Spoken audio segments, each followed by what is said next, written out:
बंधुओं, अध्ययन करने से मैंने पाया कि हमारे धर्म ग्रंथों के निर्माता ऋषि मुनि आज ईश्वर को जानते थे। वह ईश्वर के संबंध में पर्याप्त जानकारी रखते थे, किंतु वो नहीं चाहते थे कि आम लोग सभी ईश्वर को जानें, क्योंकि इससे समाज में नास्तिकता फैल जाएगी और समाज निरंकुश और उद्दंड हो जाएगा।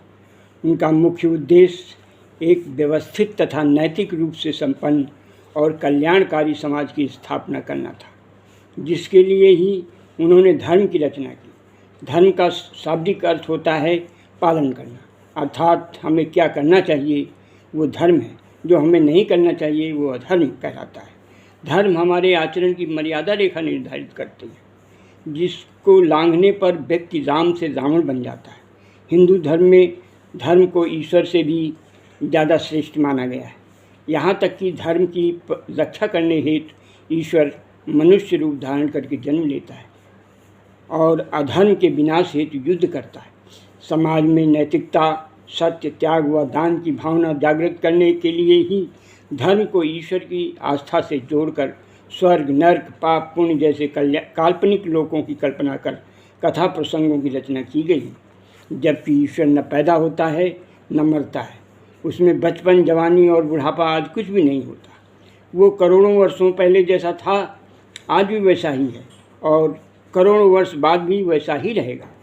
वो नित्य है, वो आकाश के समान सबको व्याप्त करके स्थित है, अर्थात सर्वव्यापक है। धर्म की परिभाषा मानव व मानव समाज को केंद्र में रखकर कही गई है। ईश्वर इन सबसे ऊपर है। तंत्रीय उपनिषद में ब्रह्म को सत्य, ज्ञान और अनंत रूप का माना गया है।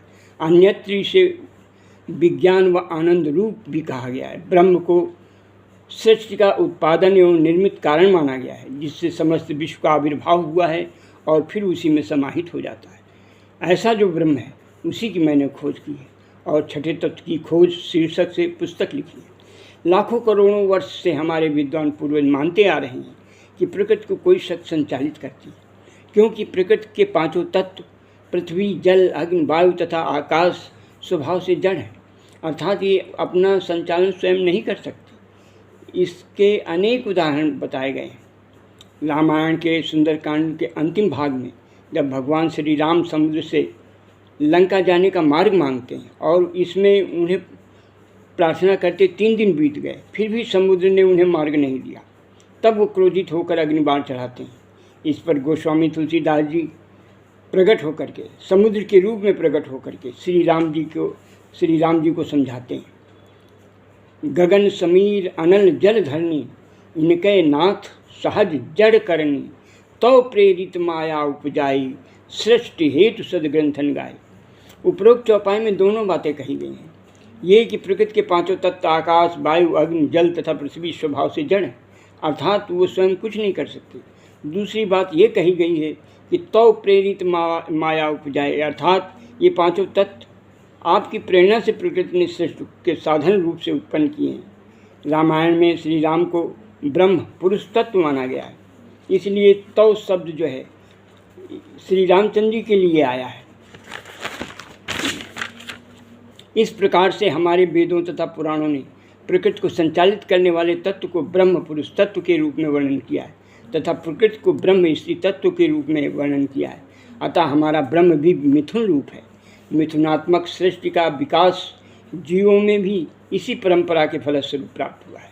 किंतु ब्रह्म पुरुष तत्व कौन है, कैसा है और कैसे प्रकृति को संचालित करता है या नियंत्रित करता है, लाखों करोड़ों वर्षों से लोग खोज नहीं पाए हैं।